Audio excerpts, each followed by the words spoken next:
Merhabalar sevgili izleyenlerim. Bugün sizler ile böyle gördüğünüz üzere emoji gülümseyen poğaçalar yapacağız.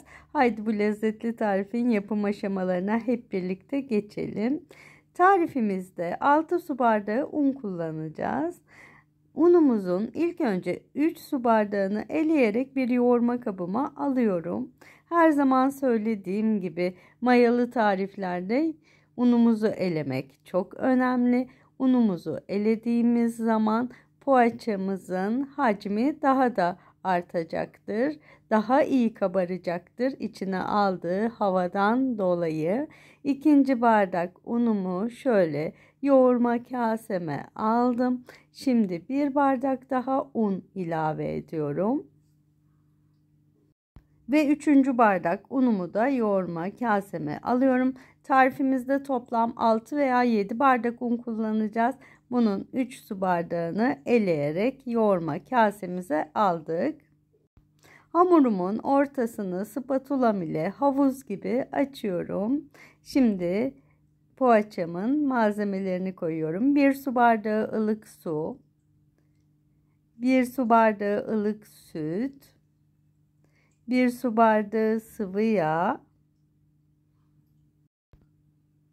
2 yemek kaşığı kuru maya ve 5 yemek kaşığı şeker ilave ediyorum tarifime. Şimdi bir spatulam ile hamurumu şöyle bir karıştırıyorum. Şöyle bir kıvamını ve sıvı malzemelerin birbirine iyice geçmesini istiyorum. Şimdi karıştırdığım hamurumun üzerine 3 su bardağı daha eleyerek unumu ilave edeceğim. Bu işlemi niye böyle yaptığımı şimdi size yoğurma esnasında anlatacağım. Şöyle 1, 2 ve 3 su bardağı unumuzu eleyerek tarifimize yeniden koyuyoruz. 1 su bardağı unumu kenara ayırıyorum. Eğer ihtiyaç olursa azar azar ekleyerek hamuruma ilave edeceğim. Ama bu tarifime genelde yeterli geliyor. 1 tatlı kaşığı tuzum var. Şöyle artık hamurumu yoğurmaya başlıyorum. Şimdi unumu neden sonradan ekledim? Maya ve tuz iki komşu gibidirler ama düşman iki komşu gibidirler. Hem bir arada olmak zorundadırlar hem de birbirlerinden hoşlanmazlar. Bu yüzden maya ve tuzumun bir araya gelmesi poğaçamın kabarmasını engelleyeceği için önce sıvı malzemelerimi kattım. Unumun miktarını ayarladım. En son üzerine tuzumu atarak hamurumu yoğurma işlemine geçtim. Bir fark da 5 yemek kaşığı şeker kullandık fark ettiyseniz. Bu da pastanede çalışan birisi olarak söylüyorum. Bir pastaneci sırrı, evet, onlar poğaçalarına çok şeker koyuyorlar. Bu yerken aldığımız poğaçalardaki ve açmalardaki lezzetin sırlarından bir tanesi. O yüzden tariflerinize, bu zaten temel bir poğaça tarifi, mutlaka bu oranda koymanızı tavsiye ederim. Lezzetine lezzet katacaktır. Bir diğeri de fark ettiyseniz 2 yemek kaşığı kuru maya kullandık. Bu da unumuz 1 kilonun üzerinde olduğu için. Hamurumuzu yoğurduk, gördüğünüz üzere ele yapışan ve elastik bir hamur elde ettik. Şimdi hamurumun üzerini kapatarak bir kapak ile 2 saat mayalanmaya bırakacağım.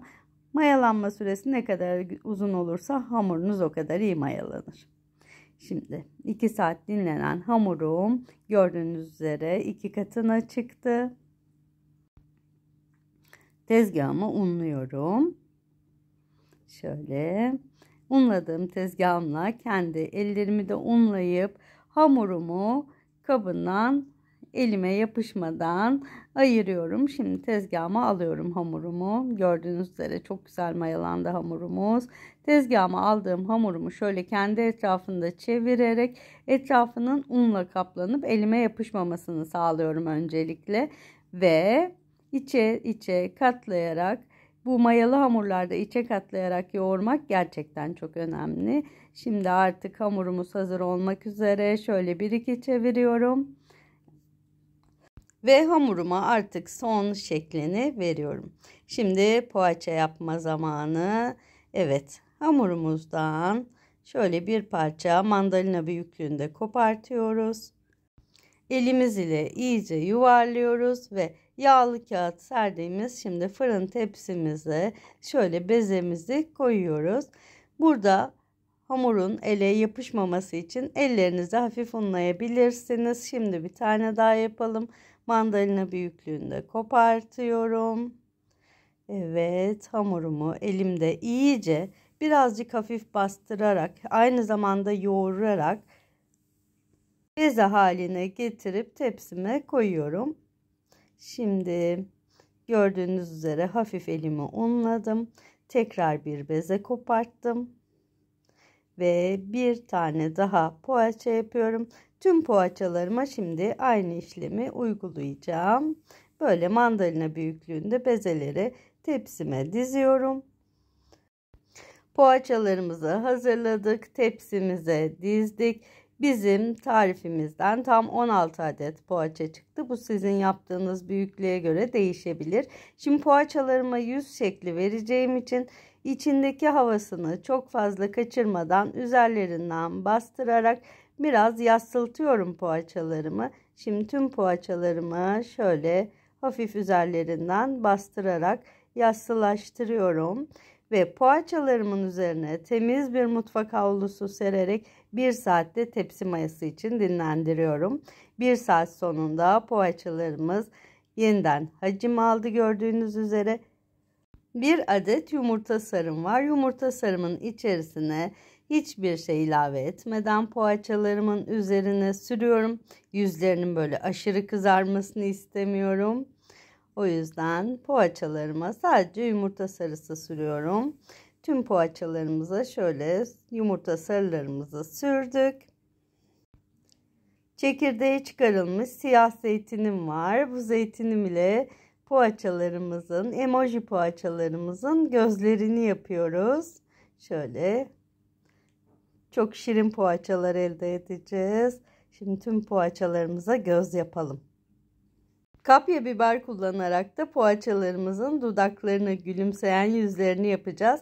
Kapya biberimi yuvarlak halkalar halinde doğradım. Daha sonra ortadan ikiye keserek bu şekli elde ettim. Ve şimdi tüm poğaçalarımıza gülümseyen suratlar yapalım. Bunu ters çevirip koyarsanız da üzgün suratlar olur. O şekilde de yapabilirsiniz. Biraz maydanozum var. Maydanoz yaprakları. Şimdi poğaçalarımıza biraz saç ekelim. Saç ekimi yapalım. Böyle sevimliliklerine sevimlilik katalım. Siz de evde dilediğiniz malzemelerle istediğiniz yüz şeklini oluşturabilirsiniz. Salam kullanarak dil yapabilirsiniz. Sosis kullanabilirsiniz. Fındıkla burun yapabilirsiniz. Ben bu evimdeki malzemelerle gülümseyen yüzleri tercih ettim. Dediğim gibi dilediğiniz malzemelerle bu poğaçayla dilediğiniz her şeyi yapabilirsiniz tarifiyle. Poğaçalarınızı içli de hazırlayabilirsiniz. Patatesli, peynirli, kaşarlı gibi. Ve çocukların da beslenme çantalarına çok yakışacak, onları mutlu edecek poğaçalar olduğunu düşünüyorum. Bu tarifimi yıllar önce Fox TV'de yapmıştım. Sayfamda olmadığını fark ettim ve sizlerle de paylaşmak istedim. Ve poğaçalarımız artık yavaş yavaş fırına girmeye hazır. Son saç ekim işlemini de yapayım. O zaman televizyonda yaptığımda çok ilgi görmüştü. O yüzden sizlerle de paylaşmak istedim. Evet, şöyle bu kıza benzedi sanki birazcık. Ve poğaçalarımız artık hepsi hazır olduğuna göre 180 derece fırında kızarana kadar pişiriyoruz. Ve poğaçalarımız pişti, fırından çıktı. Oda sıcaklığına gelene kadar soğuttuğum poğaçalarımı bir servis tabağına alıyorum. Gördüğünüz üzere çok şirinler. Şimdi kendi gibi yumuşacık olan gülümseyen poğaçalarımızı tadım zamanı. Bu sevimli poğaçaya hiç bunu yapmak istemesem de bu sevimli yüzü hep birlikte parçalıyoruz. Gördüğünüz gibi içerisi de harika bir şekilde pişmiş. Yapan, deneyen herkese afiyet olsun.